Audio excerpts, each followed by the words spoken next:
અત્રે ઉપસ્થિત આચાર્ય શ્રી, સરપંચ શ્રી, ગ્રામજનો, શિક્ષકજનો તથા મારા વાલા વિદ્યાર્થી મિત્રો, આજે મારું નામ સાતોલા ભૂમિકાબેન મુકેશભાઈ છે. હું ધોરણ 9 માં અભ્યાસ કરું છું. આજે આપણું રક્ષણ કરનાર વીર જવાન ફौजी વિશે કંઈક બોલવા જઈ રહી છું, તો આપ સર્વ શાંતિથી સાંભળો તેવી મારી નમ્ર વિનંતી.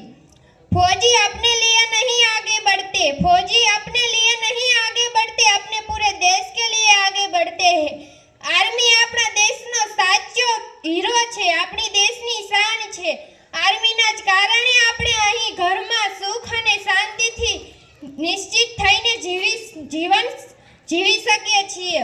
તેનું અનુશાસન, સાહસ, માનસિક આવી બધા ગુણો તેનામાં હોય છે, અને લોકો પ્રત્યે ભાવ, પ્રેમ, લાગણી તેનામાં ગુણો હોય જ છે પહેલેથી જ.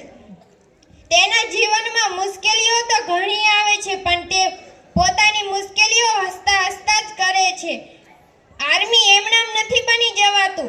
દિન રાત મહેનત કરીને પોતે સિંહનું નહીં પણ સાવજનું કાળજું રાખીને પોતે બોર્ડર ઉપર જઈને આપણી રક્ષા કરે છે.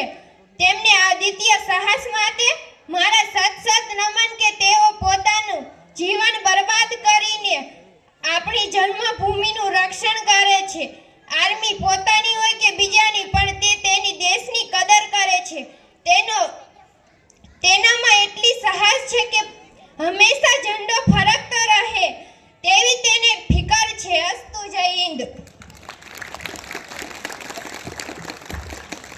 ખૂબ ખૂબ ધન્યવાદ.